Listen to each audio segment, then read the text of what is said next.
posibilidad ng tagumpay o kabiguan, ng ligaya o lungkot.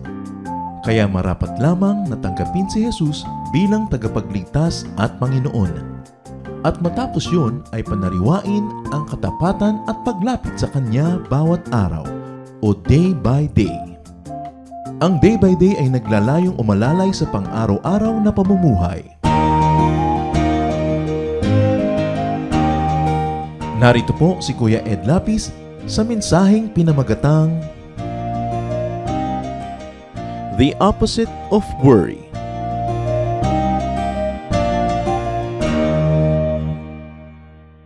The opposite of worry. Heavenly Father, thank you for the privilege of worship. Thank you for the privilege of studying your word. Maunawaan naman namin ang iyong mga salita at ito ma-apply namin sa aming buhay. Kayo po ang magpaliwanag sa amin. Kayo po ang magsalita. Gamitin niyo lang inyong lingkod na kasangkapan at ang dalangin namin, Panginoon, maitaas namin ang iyong pangalan at maunawaan namin ang kalooban niyo para sa amin. In the name of Jesus, we pray, Lord, that you're going to protect us from all evil, from presence of evil men and evil spirits, and that you're going to protect us, O Lord, from lies and falsehood and deception. Liberate our spirit so we can see you, so we can hear your voice. Father, we ask in the name of your Son, Jesus. Ang walang kamatayan pong Matthew chapter 6, ang ating babasahin ngayon, paulit-ulit na itinuturo, pero parang ang hirap tablan ng mga anak ng Diyos. Matthew 6, 25 to 34. At ang Panginoong Jesus po ang nagsasalita rito, "Therefore I tell you, do not worry about your life, what you will eat or drink, or about your body, what you will wear. Is not life more important than food, and the body more important than clothes?" So ang turo po ay napakalinaw. Sabi ng Panginoon, sinasabi ko nga sa inyo, huwag kayong mag-alala, huwag kayong mangamba, huwag kayong nervyusin kung anong kakainin ninyo, anong iinumin ninyo, anong isusuot ninyo, at kung meron nga ba nito. Sabing gano'n, napakahalaga ng buhay ninyo. Pero ang iniisip nyo lang ay maghanap buhay, nakakalimutan nyo yung mahalaga, yung buhay. Ang iniisip nyo lamang kung paano kanyo dadamitan ng inyong katawan, nalilimutan nyo tuloy ang halaga ng katawan na yan at kung ano dapat ang pinagagagawa niyan. Kadalasan ang ating katawan tuloy ay naaabuso para lang maghanap buhay, para makabili ng damit. Naaabuso ang kalusugan para lamang bumili ng gamot dahil sa kaabuso sa katawan ay nagkasakit-sakit na tuloy. Sabi, is not the body more important than clothes? Is not life more important than food? Ibig sabihin, mahalaga yung mga iniisip nyo, pero napaka-basic naman yan. Hindi nyo na ba itataas sa mas mataas na antas ang inyong isip para makaisip kayo ng higit na lalong kabuluhan ng buhay? Look at the birds of the air. They do not sow or reap or store away in barns, and yet your heavenly Father feeds them. Are you not much more valuable than they? At isang halimbawa na alam na nating lahat, tiningnan ng mga ibon. Marami po kasi sa mga tao, ang consideration nila sa ibon, mumurahin lang yan. 2 pera, binabato-bato, binabaril-baril, tinitira-tirador. Ewan ko nga ba kung ba't ginagawa ng mga tao yon? Kailangan gawin nila yon. Mababa ang pagtingin nila sa buhay ng ibon. Kaya sabi ng Panginoon, ayan mga ibon, kung hindi nyo man laging pinapahalagahan, pero kung ganun lang ang pagtingin nyo sa kanila, pero tingnan nyo, pati yan, inaasikaso ng Ama sa Langit, pinapakain. Hindi sila nagtatanim, hindi sila nagdidilig, hindi nagfe-fertilize, pero hindi sila nauubusan ng mga kinakain prutas at mga buto at kung ano-anong kailangan nila sa buhay. Kayo pa kaya ang hindi bigyan ng Ama? Verse 27, who of you by worrying can add a single hour to his life? And why do you worry about clothes? See how the lilies of the field grow? They do not labor or spin. Yet I tell you, not even Solomon in all his splendor was dressed like one of these. If that is how God clothes the grass of the field, which is here today and tomorrow is thrown into the fire, will He not much more clothe you, O you of little faith? Pati mga damo nga naman, na isang araw lang may bulaklak at ang tinutukoy po dito ng Panginoon ng mga damo yung mga namumulaklak na isang araw lang yung bulaklak nila. Kinabukasan na yan ay pinuputol na ng mga tao, inilalagay nila sa mga oven na panggawa ng mga bricks. So sinusunog lang to, pero sabi niya, kahit sandaling-sandali lang ang pananatili ng mga bulaklak na yan, pinapaganda pa ng Diyos. Nilalagyan ng mga kulay, mga hugis. At kung yung ba namang sasandali, tapos susunugin lang ay pinapaganda pa, kayo pa kaya ang hindi pagandahin ng Diyos? Na nilikha kayo sa kanyang wangis. Kayo pa kaya ang hindi niya asikasuhin? Sabi ko nun, pambihira naman kayo, napakaliit ng pananalig nyo. Nakita nyo yung mga tinatapak-tapakan nyo lang damo, pinapaganda pa ng Diyos. Yung binabato-bato nyong ibon, pinapakain, kayo pa kaya? Verse 31. So do not worry, saying, what shall we eat, or what shall we drink, or what shall we wear? For the pagans run after all these things, and your heavenly Father knows that you need them. Sabi niya, hindi bagay sa inyong mag-alala. Ngayon, aning ko na yung mga pagano, mga walang pananalig, mga hindi nakakakilala sa Diyos, pwede sila mag-alala kasi hindi nila alam kung saan sila sasandal, kung sino ang sasandalan nila, pero kayo ba naman gagayahin nyo pa sila? Alam na alam ng Ama sa Langit ang lahat ng inyong mga pangangailangan. At dahil mahilig din lang kayo mag-alala, ba't hindi ito ang inyong isipin? Verse 33, seek first His kingdom and His righteousness, and all these things will be given to you as well. Therefore, do not worry about tomorrow, for tomorrow will worry about itself. Each day has enough trouble of its own. At makikita niyo po mga kapatid na ito isa sa mga very distinct teachings ni Lord. Yung here and now. Sa inyo, don't worry about tomorrow. Tomorrow will worry about itself. Pagdating ng bukas, nandun pa rin ang Diyos. Yung ngayon ang isipin mo. Hindi naman ibig sabihin, huwag ka na magplano para bukas, huwag ka na mag-save ni konti, pero huwag kang mag-alala. Walang mangyayari sa pag-aalala mo dahil hindi pa naman nakakarating yung bukas, wala ka pang magagawa tungkol doon. So ba't hindi mo nalang harapin yung ngayon? Each day has enough trouble of its own. At kung hihimay-himayin po natin ang turo na ito, let's take a look at the cause of worry. Ano ba yung pinagmumula ng pag-aalala? Needs. Ang ating mga pangangailangan. And the Lord specified need for food, for drink, for clothes. Mga basic things para mabuhay. In other words, in today's cash economy, money ang ibig sabihin yan. Pag-aalala sa pera, pera, pera. And everything else associated with getting, having, keeping, and multiplying money. So mag-aalala ka magkapera, pag may pera ka na, nag-aalala ka na huwag manakaw yon. At pag hindi na nanakaw, nag-aalala kang tumubo yun ng marami, dapat kumita yun. Puro pag-aalala. Sabi ng Lord, props lang yan sa buhay, pero hindi kayo nabubuhay para dyan. Dapat lumampas kayo na yan ang iniisip para makarating ang isip nyo sa higit lalong matatayog ng mga bagay na siyang lalong dapat pagtuunan ng kahulugan ng buhay. Now, what is the fruit of worry? Which is the heart of the teaching. Ano ngayon ang nagiging bunga ng pag-aalalang sobra at pamamroblema? The fruit of worry includes forgetting, neglecting, and leaving the kingdom of God and righteousness. Ano ba yung kingdom of God? The Lord never specifically taught what the kingdom of God really is all about. Lagi niyang sinasabi, repent, the kingdom is at hand, the kingdom is here. Have the kingdom of God. At pati din naman sa ating prayer, mapa sa amin ang kaharian mo, thy kingdom come. The Lord did not specifically teach us about what that kingdom is all about, but He taught us how to go to that kingdom or how to make that kingdom go down into our hearts, into our lives. And apparently, the major qualities of that kingdom is that it brings joy, serenity, peace, tranquility. Na ang kaharian ng Diyos ay pinaghaharian ng kapayapaan, kagalakan, kabanalan. At sabi niya, kung lagi kayong nag-iisip tungkol sa pagkain, sa damit, sa gagastusin nyo, hindi nyo tuloy na pag-iisipan ng kabanalan. O kaya, sa paghahangad nyo sa mga bagay na yan, tinatalikuran nyo ang kabanalan, tinatalikuran nyo ang kaharian ng Diyos dahil ang inaatupag ninyo, hanapin ang mga bagay na yan. At totoo, di po ba?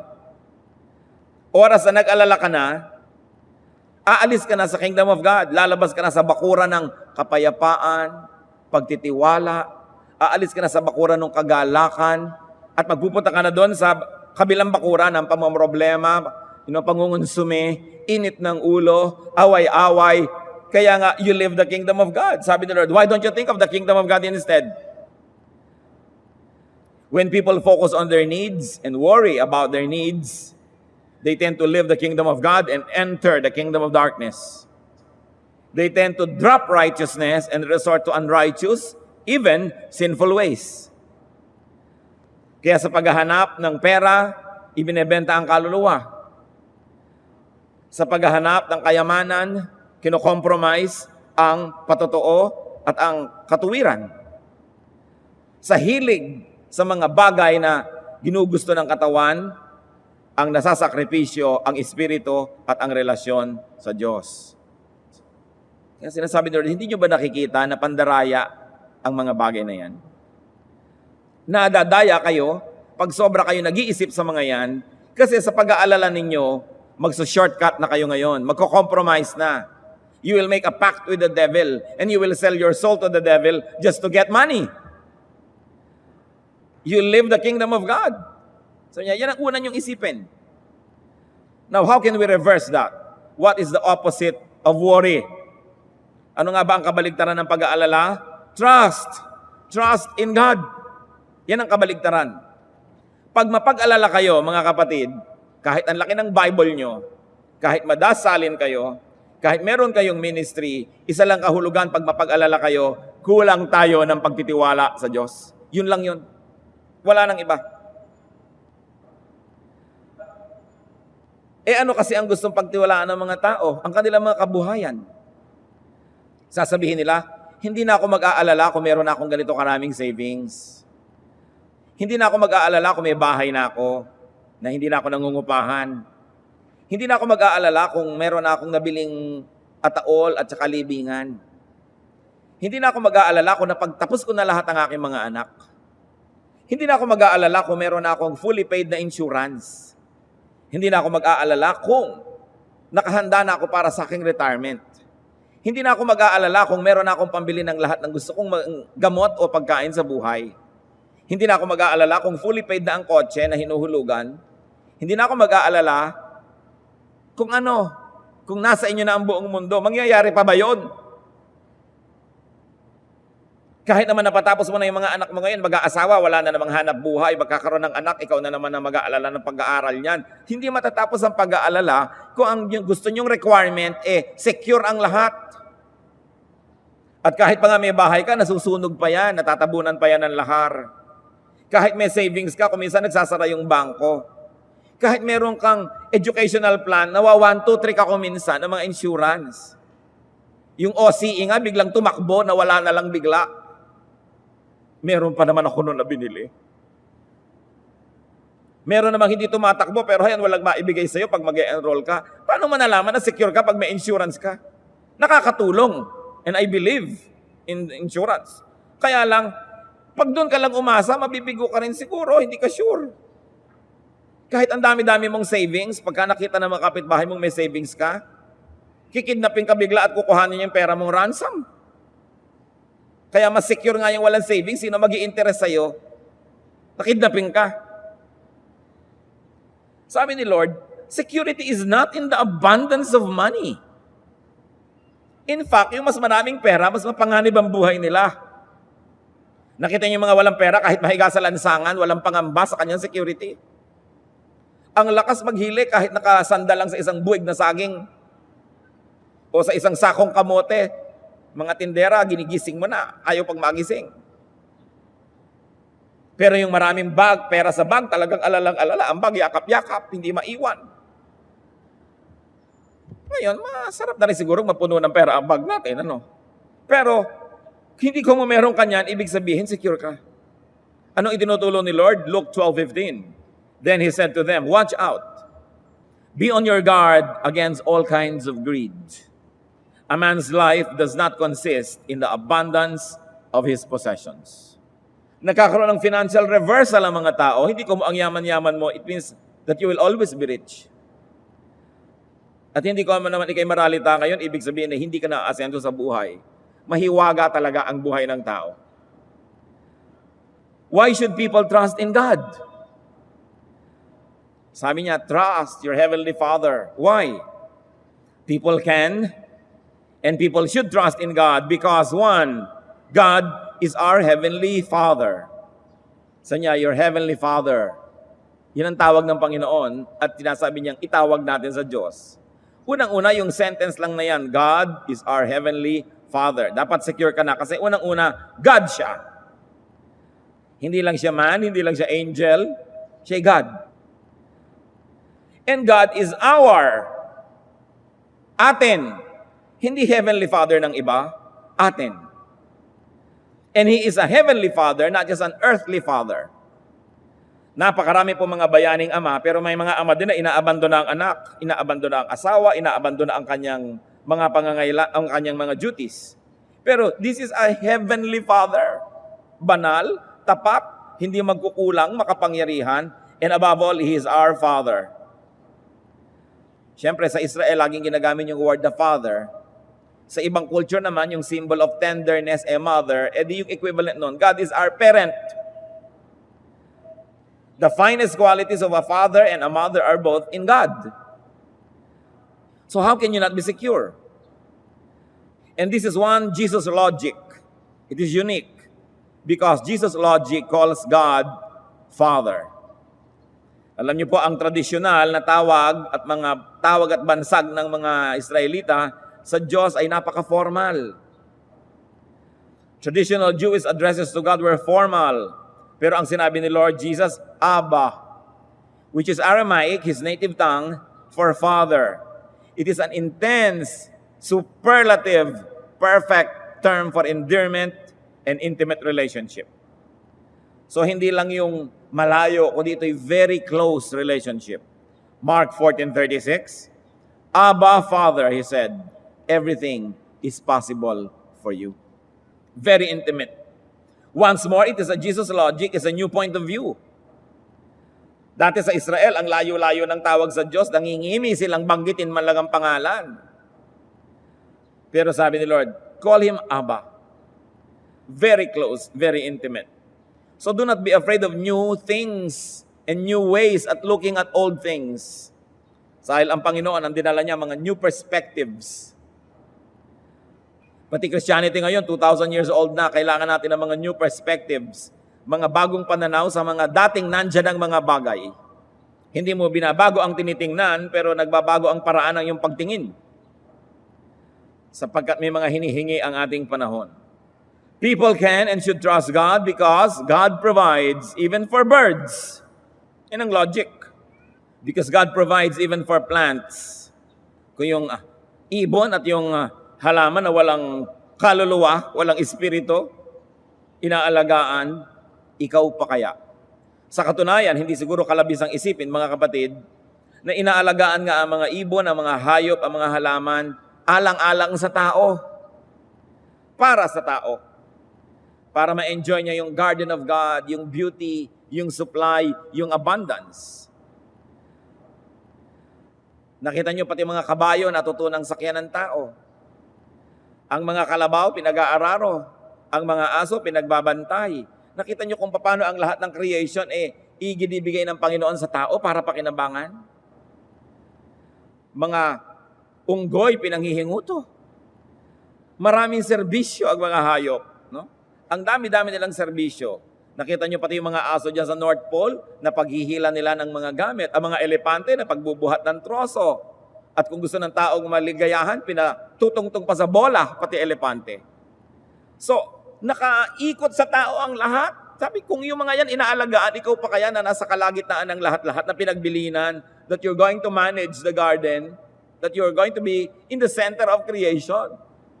Umiikot sa'yo. Ikaw ang binigyan ng custody ng pamamahala sa lahat. Ikaw pa kaya ngayon ang mapabayaan. Parang sinabi, ayan, pinapasweldo ng Panginoon ang iyong mga katulong, ang iyong mga katuwang sa buhay, tapos ikaw ang pinabayaan, kaya nga pinapalusog yun para matulungan ka. People can and should trust God because God knows about your needs. Yan ang sabi ni Lord, your Heavenly Father knows. Matthew 6:32. For the pagans run after all these things, and your heavenly Father knows that you need them. In fact, sa Matthew 6:8, nung nagtuturo ang Panginoong Hesus ng pananalangin, sabi niya, your Father knows what you need before you ask Him. So you don't even need long prayers. You don't need very detailed prayers because your Father knows. Kung minsan naman yung iba magpe-pray, group prayer, Panginoon, nasa ospital po ngayon ang aking kapatid. Gusto siguro sabihin ng Diyos, alam ko. O-operahan po siya bukas, alam ko. Wala po siyang pera, alam ko. Pagpalain niyo po siya, yung pala ang gusto lang sabihin ng nagdadasal, pinaparinig doon sa mga kapwa niya nagdarasal, pautangin niyo naman kami. Sinasangkalan pa ang Diyos, don't pray to inform God because God knows. Ngayon, kung hindi po alam ng inyong mga kasama sa pananalangin yung detalye, bago kayo manalangin, sabihin nyo, ipanalangin natin ang kapatid ko kasi meron siyang cancer, merong procedure na gagawin sa kanya bukas, at wala siyang kapera-pera. Then you can go to prayer, and Lord, pagpalain mo po ang aking kapatid at kami gustong mga tumulong sa kanya, bigyan niyo po kami ng kakayahan. Amen. Pero hindi, Lord, nasa ospital po ang kapatid ko, nasa room 704, at siya po ay may kailangan bukas. Sabi nga po ng doktor, kailangan po niya ng dugo. Bakit po ini-inform ang Diyos? Di ba niya alam yon? Mga walang kakwenta-kwentang panalangin. Hindi nakakapagtaka kundi dinggin.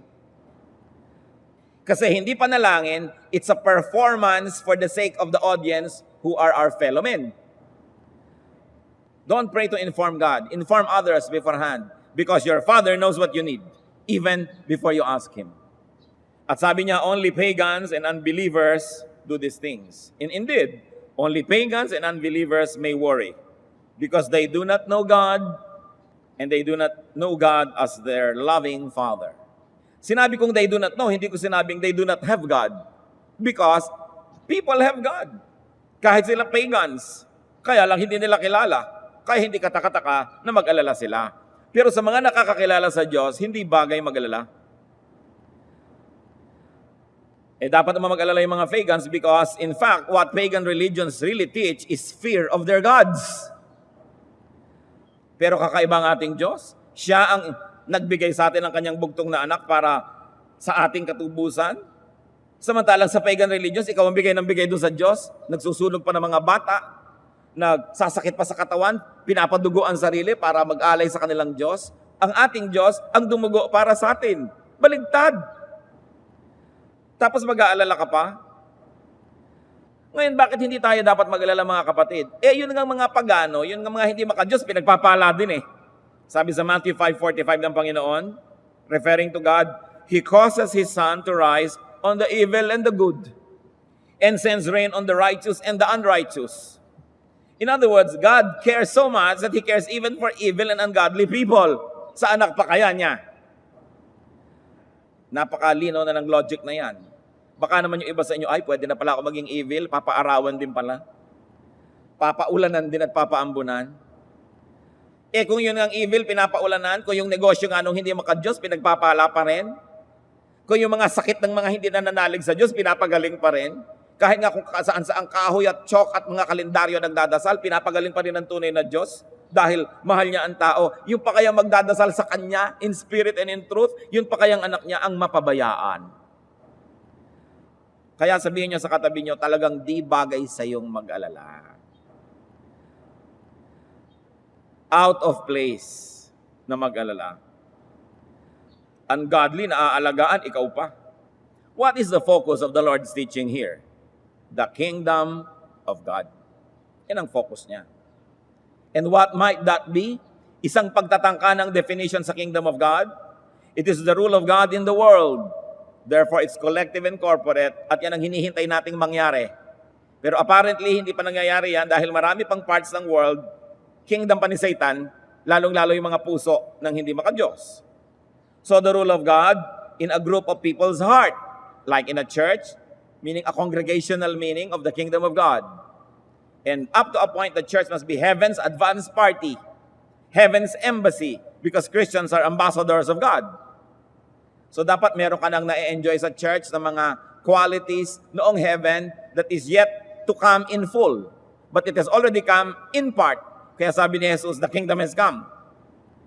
So nalilito ka, has the kingdom come or it will still come? Nandito na ba o antayin ko pa? Both, I think, are right. Nung si Jesus ay dumating at namatay at nabuhay na muli, dumating na yung kingdom na yun, yung promise, yung possibility. And yet it still has to find complete fulfillment as people obey God more and more. At pag dumating na yung buong ipinangakong hinihintay ng lahat. The rule of God, very specially possible now, is the rule of God in an individual's heart. Meaning personal. So may pang buong planeta, buong sangkatauhan ng kingdom of God na hinihintay pa natin. Meron naman na congregational na maaring mangyari na sa mga grupo ng mga mananampalataya at very specially, pwede na mangyari yung personal na karanasan ng kingdom of God. Na si Jesus ay nag-ahari sa iyong puso, ang Diyos ay nananahan sa iyong puso, ang katawan mo'y templo ng Espiritong Banal, well, the kingdom of God has come to you. Although, at varying degrees, depending on our commitment to Christ and our obedience to Him. Kaya may mga taong mas panatag kaysa sa iba. Hindi ibig sabihin, mas mapera. May mga taong mas payapa, mas banal kaysa iba kasi may personal involvement tayo para maganap ang kingdom of God. Ngayon, kung ang inaantay yung kingdom of God ay yung mga bababang kasama ng mga ulap, may mga trompetang anghel, matagal lang inaantay ng mga tao yon. Kung yan lang lagi ang aantayin ninyo, and you will put everything on hold for that, you will not enjoy the kingdom of God that is already available na sinasabi ni Lord, it has come. And that is a personal experience of the kingdom of God in your own heart. And this kingdom is characterized by blessings, by peace, and holiness. Remember, whenever you worry, you get out of that kingdom. Kaya sabi ni Lord, huwag. But the message here is not just, do not worry. Kasi kung responsable ka namang tao, dapat ka naman talaga mag-isip, magplano, mag-ipon ng kaunti, magtanim para meron kang anihin bukas dahil kailangan naman yun. So, hindi sinasabing huwag kang mag-isip, huwag kang magplano, huwag kang maghanda. Hindi yon. Ang sinasabi, huwag kang mag-alala. Huwag kang mamroblema. Halimbawa, nagtanim ka na, huwag mong problemahin kung paano tutubo yun. Problema yun ng Diyos. Ang problema mo, itanim yun sa magandang lupa, diligan, lagyan ng bakod, i-protect. Pero yung pagpapatubo mismo, kahit anong gawin mo, hindi mo mapapatubo yan. Mabibigyan mo lang yan ng magandang lupa, magandang kapaligiran, sunlight, aalisin mo yung mga insekto, pero hindi mo yun mapapatubo. Yung saganang sa Diyos, ibigay mo sa Kanya, hayaan mo siyang gumawa nun. Don't worry. So just keep doing what is good, just keep planting good seeds, and let God do His work. Meanwhile, you think about His kingdom. Pag sinabi ni Lord na do not worry, ang isang kahulugan, do not worry about food, drink, clothes, money, etc., to the point of sacrificing the kingdom of God. Mag-isip ka rin, pero huwag hanggang malimutan mo na ang kaharian ng Diyos. Do not worry to the point of sacrificing righteousness.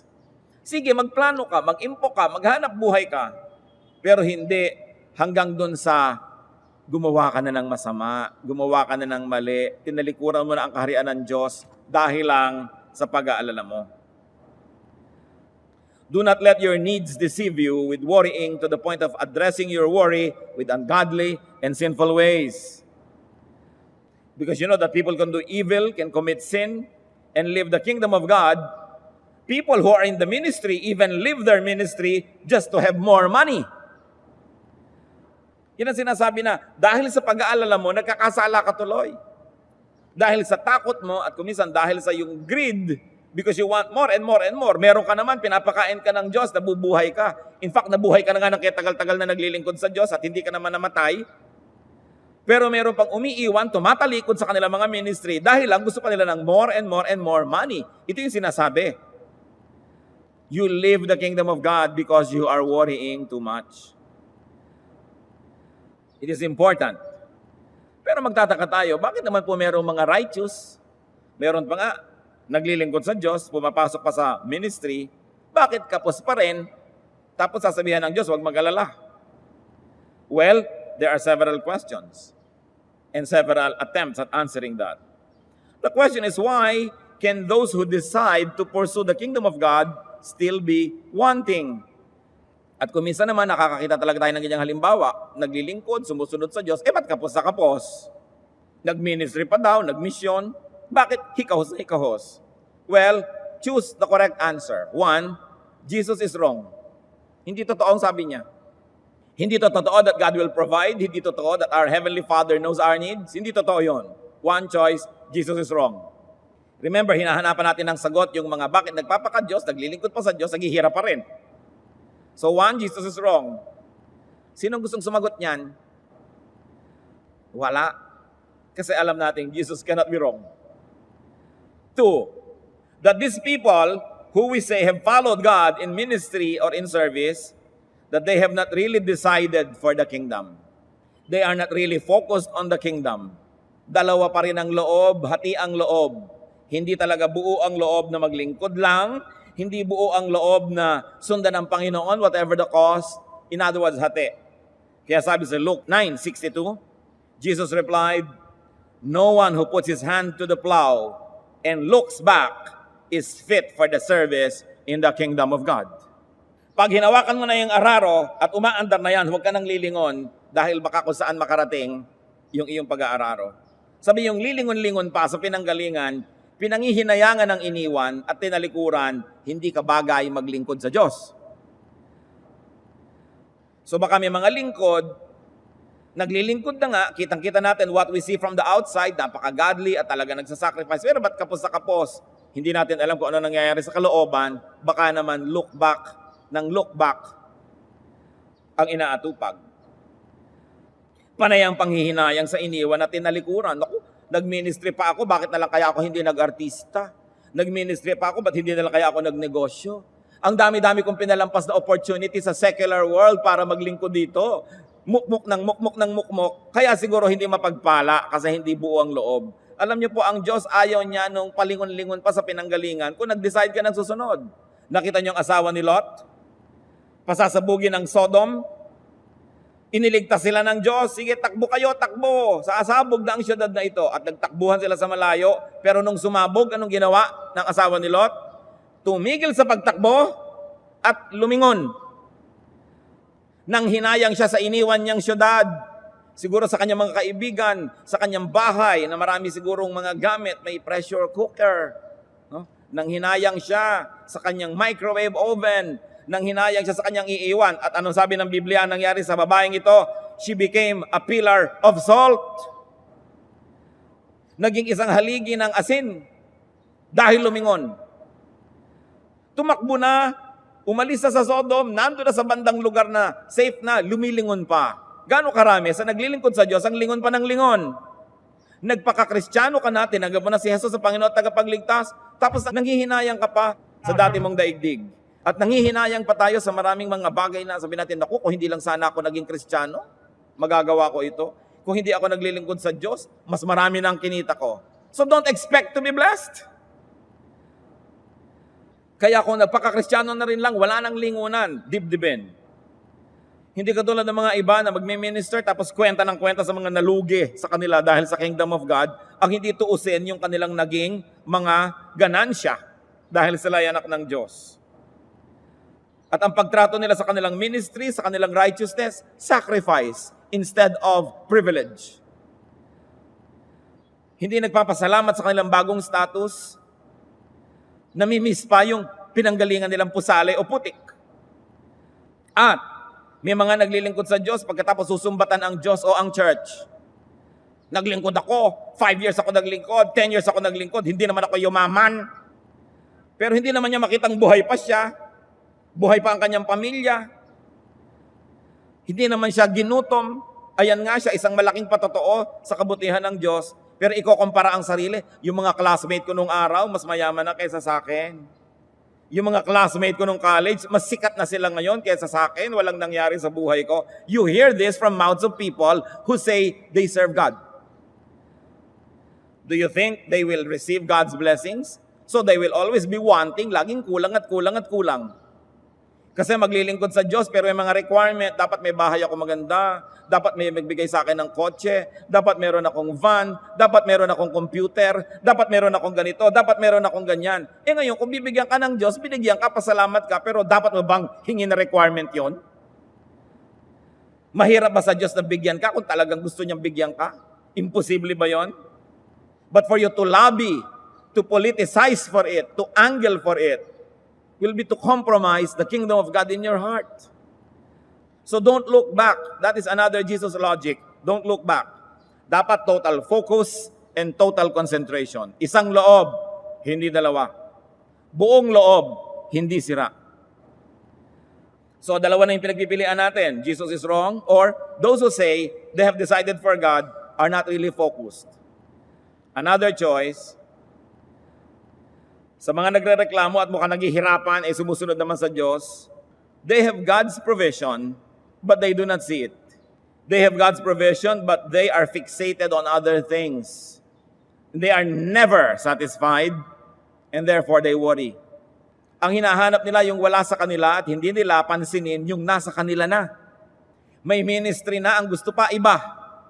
So iiwan nilang yung ministry nila, tas wala ngayon makapalit. Hindi nila tinitingnan kung anong nandun. Matthew 6:34, therefore do not worry about tomorrow, for tomorrow will worry about itself. Each day has enough trouble of its own. And many people, because they worry about tomorrow, baka naman bukas hindi pa ako sikat, baka bukas wala pa akong ganito. So what do? They neglect the kingdom of God in their hearts. And all the more that they lose blessings. Sabi nga ng iba, many fears are born of fatigue and imaginings. Kung kayo po masyadong nag-aalala, nervyoso, nervyosa, worrier, baka kailangan nyo lang ng pahinga. Pagod siguro inyong isip. Pagod ang inyong katawan. Pero kadalasan po ng mga warriors, mga kapatid, hindi pagod ang katawan. Pagod ang isip. Hindi na makayang dalhin ng katawan yung isip. Kaya nagkakalito-lito. Yung mga warrior, lagi yan nakahiga, pero hindi makatulog. Marami siguro mga warriors sa atin, mag-exercise lang kayo, maglakad kayo, tumakbo kayo, umigib kayo ng tubig, umakyat kayo ng puno ng nyog, maggudgud kayo ng nyog, gumawa kayong bukayo, tumahi kayo ng damit, maglinis kayo ng banyo, do something, mawawalan kayo ng panahon mag-worry. Because warriors usually have a lot of extra time. Kaya sila worry ng worry. Kung di kayo makatulog, nakahiga kayo, bumangon kayo, magwalis kayo sa buong barangay 58, bago nyo matapos yung pagod na kayo, makakatulog na kayo nun. Yung mga mahilig mag-alala, lagi namimintana, lagi nangunguyakoy, laging may panahon mag-isip. Be physically active. Napakalaking blessing po ang mapagod. Sapagkat ang pagod na tao ay natutulog at ang natutulog na tao ay di na nag-aalala pa. Kung kayo po warrior, hinahamon ko kayo, kadalasan you have very little physical movement or exercise. Magpawis lang kayo, nawawala yung mga toxins ng katawan nyo, nawawala yung inyong hilig magdramang bukid. Pero yung lagi na lamang binabalot ng pranela ang katawan, laging giniginaw, nakaupo at nguyang-nguya ko, yan ang nag-aalala lagi. Tanggalin nyo yung mga balabalabal na yan, mag-exercise kayo, at nang sumigla-siglang katawan ninyo at nang hindi kayo madaya ng demonyo. Kaya kailangan active ang tao. Sabi, 6 days you shall labor, and on the 7th you will rest. Because even work is therapeutic. So rest if you are very tired, and make yourself tired if you're too rested. And then be grounded on the facts. What are the facts? That God has a part. What is God's part? God is our Father. God is our provider. Don't forget it. And God provides for the birds, for the grass, even for the ungodly. So bakit ka mapapabayaan ng Diyos? Kung nandun ka lang talaga sa landas na dapat mong lagyan, nandun ka sa ilog kung saan dumadaloy ang kanyang pagpapala, bakit ka mauuhaw? Siguro nauuhaw ka dahil ang layo-layo mo dun sa ilog. At gusto mo yung ilog, umiba ng landas at puntahan ka. You must be like a tree planted by streams of water. Your leaves will not wither, and you will bear fruits in season. So in a matter of correct placement, where are you placed? Kung kayo laging kapos na kapos, gutom na gutom, kulang na kulang, baka wrong ang placement nyo. Dahil hindi naman pwedeng kulangin ng Diyos at kahit bigyan kayo ng Diyos, hindi pa rin niya ipaghihirap. So ba't kayo pagkakaitan? Kung yan ng mga ungodly, binibigyan. So there must be something about the way we live, the way we think, even though we may be in the ministry, even though we may be religious, even though we say we are godly. We've got to think. Kaya sabi sa Romans, be renewed by the changing of your mind, by the way you think, by the way you look at things. And If God's part is to provide, our part is to focus on life, on living. Magkaroon ng buhay, hindi lang ng hanap buhay. Brothers and sisters, listen well. Work to live. Do not live to work. Maghanap buhay ka lang para may kainin ka, may surplus energy to do higher things, to be creative, to be artistic, to be productive. Pero hindi ka lang nabubuhay para maghanap buhay. Kaya sabi, huwag mo lang isipin yung mga basic things na yan, pagkain, damit, shelter. Dapat nakakalikha ka ng mga bagay, nakakabuo ka ng mga building, nakakagawa ka ng mga tula, nakakagawa ka ng mga painting, meron ka mga philosophies na lumalabas sa iyong utak, nakakagawa ka ng mga libro, nakakatulong ka sa kapwa, naaangat mo ang iyong mga kapatid na nadadapa. Hindi lang mag-aalala ka lagi ng pambayad ng kuryente, tubig, at kung ano-ano mga rent. Dilikha ka ba ng Diyos para yan lang ang atupagin sa buhay? We were created in God's image. We must reach the highest potential of our humanity. But you will never be able to get even near that if you will always be fixated on the basics. You've got to graduate from that. At alam natin, the Lord will provide. The Lord is God. The Lord is our Father. The Lord is in heaven. So if it's not happening, it's not that something is wrong with God. It's probable that something's wrong with the way we live. Something's wrong with the way we think. That's why we have to change the way we think. Sino sa inyo ang nanonood ng mga National Geographic o yung mga ganyang mga palabas sa Discovery Channel? Patingnan ang kamay ninyo. Iiwagay-iway nyo nang makita nating lahat. Ayan, marami. Nakikita nyo ang pinakamatayog na hangarin ng mga sawa? Ano? Lunukin ka. Ang pinakamatayog na hangarin ng leon, kainin ka. Ang pinakamatayog na hangarin ng mga buwaya, kagating ka at kainin. Ganon din yung pating. Ngayon, yung mga ibang hayop naman, ang pinakamatayog nilang hangarin, huwag makain, makatakbo, makalipad, makatakas. Yung buong buhay, iniisip mo lang makakain ka at huwag kang makain ng iba, panghayop lang yon. Hindi yun pang tao. So hindi buong buhay, iisipin mo lang kung ano kakainin mo, huwag kang makain ng iba, huwag kang maisahan. Dapat nakakalampas tayo doon to a creative, beautiful, productive humanity. And it happens when we remember who God is, and when we trust in Him, and when we live according to His teachings. Nalulungkot po ako pagka nakakakita ko ng mga tao na ang tanda-tanda, namatay, tapos alam mo na sa kanyang buong buhay, hindi man lang nakalasap ng ginhawa. Hindi man lang nakalasap na tumingin sa mga magagandang tanawin, o maglakbay, o magbasa ng magandang libro, o manood ng isang magandang palabas, o makapagsuot kaya ng napakagandang damit, kumain ng napakasarap na pagkain.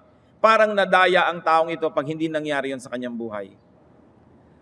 Ipinanganak sa hirap, lumaki sa hirap, namatay sa hirap. Yan kaya ang kalooban ng Diyos sa atin? I don't think so. Kaya tayo pong may ginhawa, tayong may kaunting kayamanan, may kaunting kapangyarihan at lakas, dapat ginagamit din natin sa pagtulong sa iba para makaahon sila. Kung meron kang kayang pag-aralin mo. Kung meron kang kayang pahiramin ng puhunan o bigyan ng puhunan, bigyan mo para magka-chance. Because that's what many people just need, a chance, an opportunity. And this is what God gives. Pero ang daming tao, yung mentality nila, hindi nakabagay doon. Kahit sila relihiyoso. Kaya mahalaga suriin, ano ba talaga ang kaharian ng Diyos? Anong ibig sabihin ng kingdom of God? Yung magtiis ka ngayon at pag-antay ka na lang ng langit? O pwede bang magkalangit ngayon at may darating pa uling langit? Sabi ni Lord, the kingdom has come. So dapat may langit dito sa loob ng puso at may langit pa tayong inaantay. Saan ka man mapunta, langit. Kaya to live is Christ, to die is gain. Ang daming dapat pag-iisip na gawin ng mga Kristiyano, hindi lang maghahaleluya at magtatalon. Dapat nating unawain kung ano talaga itinuturo ng Biblia, ano itinuturo ni Jesus. So mabuhay tayo, huwag lang maghanap buhay. Gawin nating goal, lampasan yon. Huwag magmistulang leon o ahas o hayo, puro pagkain lang ang iniisip. And instead of, and more than focusing on material things, focus on the kingdom of God. Focus on righteousness, on holiness. Sabi, unahin ninyo ang kaharian ng Diyos. At lahat naman ang iniisip nyo yan, idadagdag din sa inyo. Pero huwag ang yan ang unahin nyo. Do you worry about being godly or about being fed and dressed? Do you let your needs overtake your righteousness and blur your visions and compromise your witness? Child of God, your business is to be godly. It is God's business to provide for you. Enjoy the opposite of worry. And what is that? Trust in God. Worry is wasteful. Trust is fruitful. And when all of these are already in place, what else do we need to learn? Learn progressive contentment. Nilagyan ko po ng word na progressive, hindi lang basta contentment kasi alangan naman gutom na gutom ka, contented ka na. Learn progressive contentment, meaning strive for improvement, but you have to enjoy and be contented with the present, with what is here now, with the supply now, and still strive so that you might have more. But whatever you have now, learn to enjoy it and don't complain. But keep doing more, keep doing good, but learn to enjoy what is here. Yan ang tatawag natin progressive contentment. Hindi lang basta contentment, kundi may progress yan. Later on, may iba ka ng magiging contentment kasi may iba ka ng mga nagiging possibilities. Pero huwag na huwag isa-sacrifice ang kingdom of God at righteousness para lang sa pera. 1 Timothy 6, 6-10. But godliness with contentment is great gain. For we brought nothing into the world, and we can take nothing out of it. But if we have food and clothing, we will be content with that. People who want to get rich fall into temptation and a trap and into many foolish and harmful desires that plunge men into ruin and destruction. For the love of money is the root of all kinds of evil. Some people eager for money have wandered from the faith and pierced themselves with many griefs. Beautiful parting words from 1 Timothy 6, 6-10. Kung makadiyos ka, turuan mo ang sarili mo na maging kontento. Hindi kontentong walang ambisyon. Hindi kontentong walang itinanim, walang iniimpok, kundi ginagawa mo ang lahat. At kung sa paggawa mo ng lahat, ito yung meron ka, learn to be happy with it and keep doing good. Because when God blesses you more, then you will have more. But do not always look forward to having more to the point of neglecting to see and appreciate what you have now. It is important to see the here and now. Sabi, marami sa pagnanasang yumaman, ipinagpalit ang kaluluwa, ipinagbili ang kaluluwa. At pinayagan nila na sakmalin ng maraming mga pagdurusa at sakit ang kanilang mga buhay dahil sa kagustuhan nila magkamal ng mas marami pang pera. Hindi money is the root of all evil. No. The love for money. Because money can be a good instrument in the hands of the godly people. Money can do wonders to expand the kingdom of God. Money can help many people. It's not money that's evil. It's the love for money. Pag pinaglilingkuran mo na yung pera, kasi yung pera ang ginagamit mong maglingkod sa'yo, yun ang napapasama ka na. Kumusta po tayo? Tayo ba yung mga mapag-alala? Gusto kong alalahanin ninyo kung ilang taon na kayo ngayon. Balikan nyo hanggang sa kayang mabalikan ng inyong alaala. Di ba hindi naman kayo namatay sa gutom, kaya eto pa nga kayo? Yung iba nga kailangan pang gumasta para mag-diet eh. Kailangan pang magbayad ng mga gym at espesyalista at mga operasyon para tanggalin ng mga sobrang pagpapala sa kanilang katawan. So tingnan ninyo, napakabuti ng Diyos. Naranasan nyo na ba na isang maghapon na wala kayong nainom na tubig? Naranasan nyo na ba na 3 araw na wala kayong kinain sa hinaba-haba ng buhay nyo? Hindi pa. So kung napagtiwalaan natin ang Diyos sa kanyang ginawa na noon pa, hindi ba sapat yung para pagtiwalaan natin sa gagawin pa niya?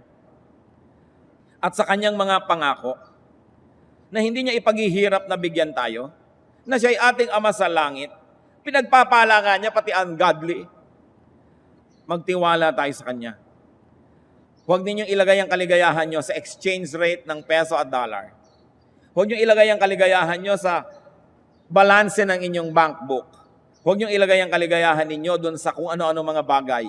Yung nagahari sa atin ng Diyos, mahal niya tayo, at tayo'y kanyang pinapangakuan ng maraming bagay, doon natin ilagak ang ating kasiyahan, ang ating katuwaan, at yung ating puso.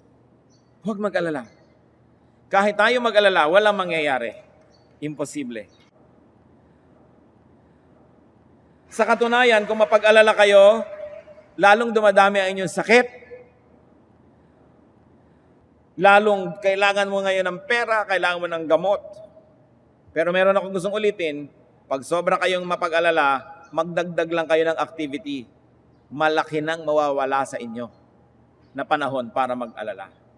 Be physically active whenever you can, when your health permits it. Maraming mga gulo sa isip dahil lang hindi kayo napapagpag. So pagpagin ang mga katawan na yan, lalong-lalo sa fruitful work. Aming Diyos, nagpapasalamat kami dahil pwede kami magtiwala sa inyo. Turuan nyo kami magtiwala at nang sa ganun huwag kaming mabiktima ng pag-aalala. At huwag kaming madaya ng pag-aalala na pati kaluluwa namin ay sakta namin para lang mahanap namin yung mga akala namin will make us secure, will secure us. Give us discernment so that we may not deceived into doing unrighteous acts just to have more money. Kundi ang unahin namin ang inyong kabutihan at sabi nyo naman, ang lahat ng ito'y idadagdag nyo rin sa aming buhay. Unahin namin ang paglilingkod sa iyo, unahin namin ang kabanalan, unahin namin ang kabutihan. Hindi yung magkamal ng ganito, magkaroon ng ganon. Tulay, nakakagawa kami ng mga bagay na unethical, bagay na sinful and unrighteous dahil lang naghahabol kami ng mga bagay na ito. Ipaalala nyo sa amin ito. Mabuhay po kayo aming Diyos. Salamat sa inyong pagpapaliwanag. Salamat sa iyong kabutihan. Sa ngalan ng iyong anak na si Jesus.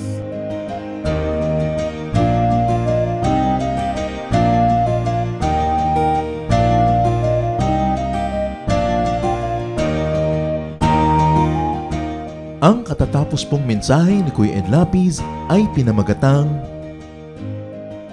The Opposite of Worry.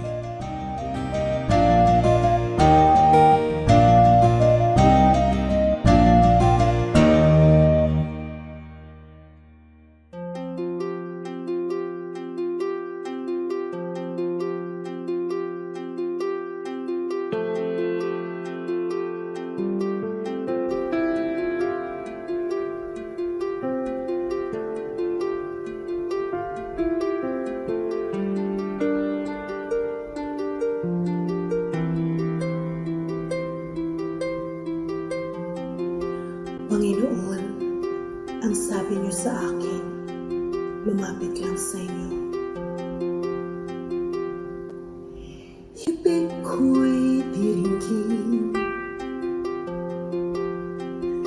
pasanin ay aalisin.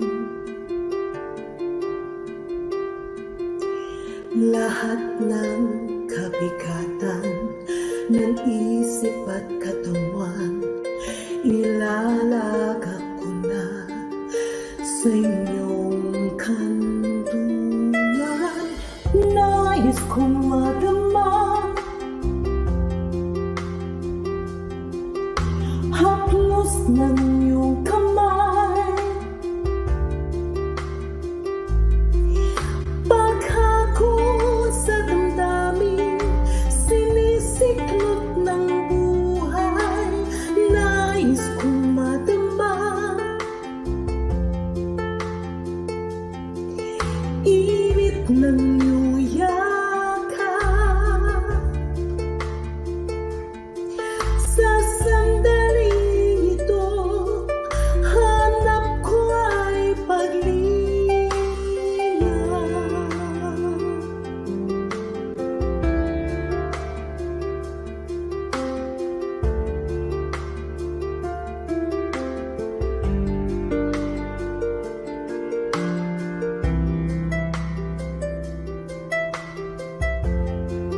Panginoon, tinatanggap ko po ang inyong paanyaya.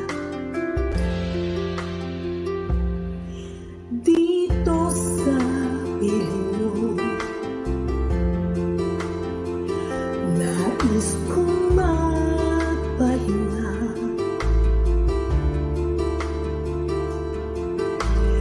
Ang pagod kong puso naghahanap ng ligaya, lapat Bigyan ng pag-asa, nais kong madama. Haplos ng iyong kamay, paghakot sa damdamin, sinisiklot ng buhay, nais kong madama. Init ng iyong yakap, sa sandaling ito, hanap ko ay paglinga.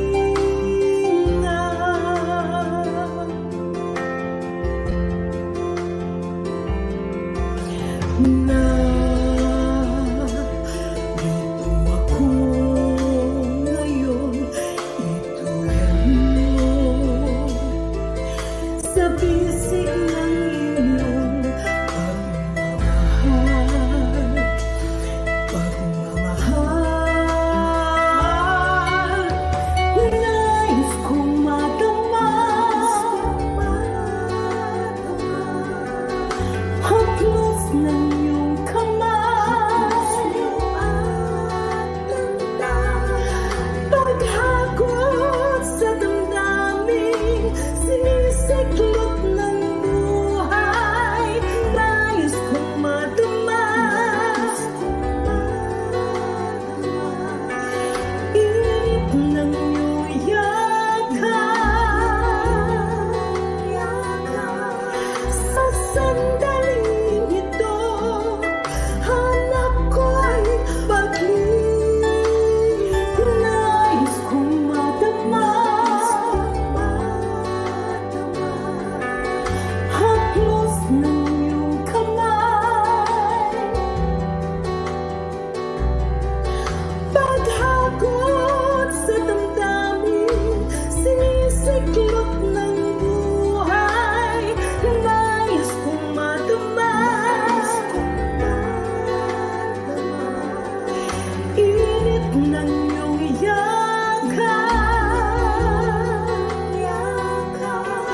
sa sandaling ito, hanap ko ay paglinga.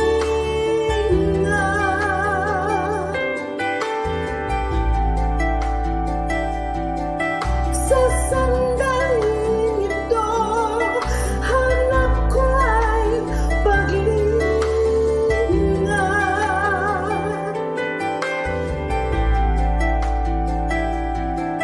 Sa sandaling ito, hanap ko ay paglinga.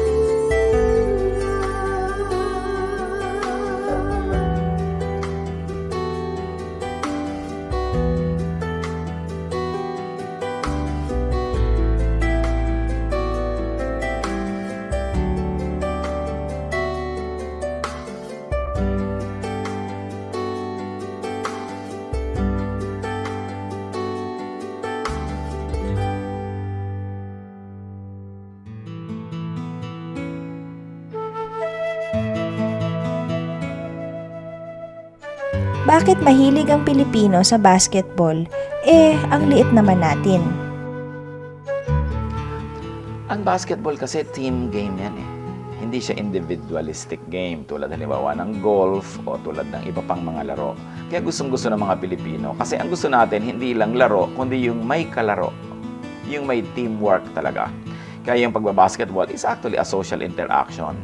At hindi lang yun, napakadali kasi mag-basketball eh. Meron ka lang kaprasong goal, may kapraso kang board, pwede ka nang maglaro. Nagiging popular yun.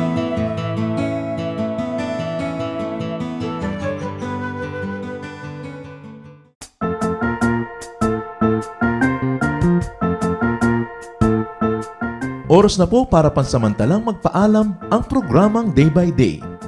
Tayo po'y magsama-sama tuwing ika-6 hanggang ika-7 ng umaga, araw-araw.